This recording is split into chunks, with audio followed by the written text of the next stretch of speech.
This was one of the largest storms we faced as an area in recorded history. We did all that we can, and I think that the 96% restoration rate speaks to that. 96% have their power back on, but even as crews work around the clock to fix power lines, 14,000 customers here in the Bay Area were without power on Monday afternoon. PG&E says it's brought in crews from as far away as Kansas, and they're fixing power lines according to these priorities.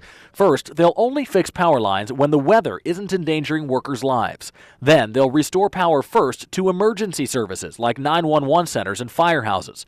After that, they'll fix the lines that have been down the longest to keep the length of each outage to a minimum. If all else is equal, they'll fix the line that affects the most customers first. PG&E says many people could wait until Tuesday evening before the lights come back on, and in rural areas, they'll wait even longer. One of the things that's happening in some of the rural areas is this idea that we don't have access to the poles or the lines.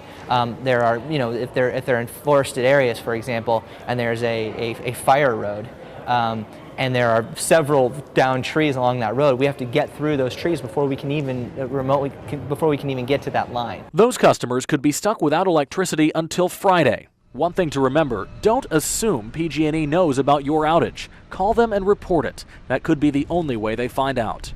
In San Francisco, Jonathan Bloom, KRON 4 News.